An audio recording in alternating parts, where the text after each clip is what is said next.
You know that feeling, right? When a conversation just starts to get tense?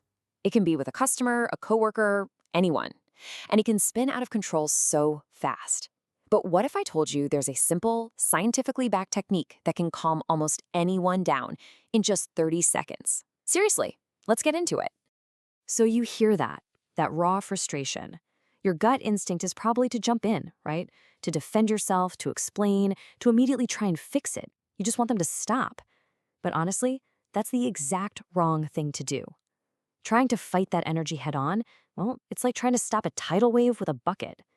And let's be real, it feels like an attack. It's stressful, it can feel personal, and every part of you wants to push back. But the real secret to disarming this whole situation isn't about having the perfect comeback. It's not even about what you say at first.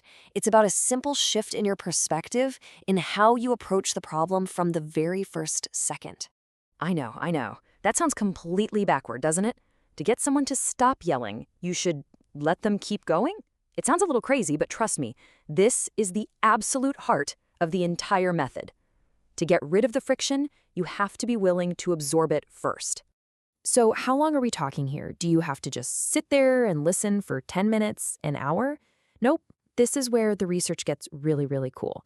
It turns out there's kind of a hidden timer on these emotional outbursts. And believe me, it is way shorter than you think. That's it. 30 seconds. Studies show that the huge majority of these initial vents, that big, fiery burst of frustration, it only lasts for about 25 to 30 seconds. They're not actually looking for a long, drawn-out fight. They just need to get that pressure out. That's all. So your first job is the hardest one. You have to do nothing.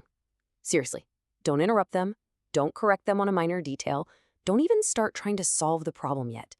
Just give them that space, that 30-second window to say what they need to say. Because what happens, almost like magic, is that after they get it all out, they naturally start to wind down all on their own. Okay, so you've done it. You stayed quiet for 30 seconds. They're starting to run out of steam. So now what? You can't just be silent forever, right? This is where you bring in this amazing verbal tool. It's called labeling. And what you say next is what completely changes the course of the conversation. It really is a beautifully simple two-step process. Step 1, just listen. Give them that 30-second runway to get it all out. And then step 2, label. Your very first words back to them aren't a solution or even an apology. They're just a simple, calm description of the emotion you just heard in their voice. So what exactly is labeling? Well, it's just acknowledging their emotional state out loud.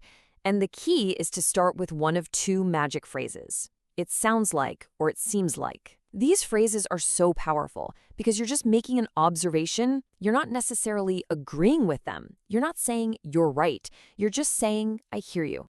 Let's look at a perfect example. Instead of that robotic, I'm sorry for the inconvenience, imagine saying this. You're basically holding up a mirror to their feeling. Frustration is what they are feeling. And when you name it, you show them their message got through loud and clear. Or how about this one? This label gets a little deeper. The word overwhelming really captures that feeling of being buried, of having way too much on your plate. If someone's had to call 3 times explaining the same thing over and over, this label validates that feeling of total exhaustion. Now, this one is really powerful, especially for more serious situations. The word mistreated validates their sense of injustice. But notice the wording here. It's so important. You're not saying they were mistreated. You're acknowledging that this is how they feel. It is such a small difference, but it's everything. It lets you connect with them without admitting fault. So why does this work? It almost seems too simple to be true, right? How can just naming an emotion have such a massive de-escalating effect? Well, the psychology behind it is actually incredibly simple, and it taps into one of the most basic human needs we all have. That's it. That is the whole secret. When a person is upset, what they need most, more than a solution, more than an apology, is validation. They need to feel that their anger, their frustration, their sense of being wronged has actually been seen and understood by another person. When you label their emotion, you do exactly that. And the friction, it just melts away. You know, the best part is that this isn't just some customer service trick. This is a genuine communication superpower. I mean, think about it. An argument with your partner, a tense meeting at work, a disagreement with your kids. The exact same principle works. Listen first, then show them you understand the feeling. All right, let's do a super quick recap of the whole playbook. First, Bite your tongue and give them up to 30 seconds to vent. Do not interrupt. Second, start your response with "it sounds like" or "it seems like." Then name the emotion you hear, not the facts of the story. And finally, just pause for a second and watch the tension just dissolve. And that's really what this is all about, isn't it? This is so much more than a technique for tough conversations. It's a way to offer genuine empathy. So as you go through your week, just think about that.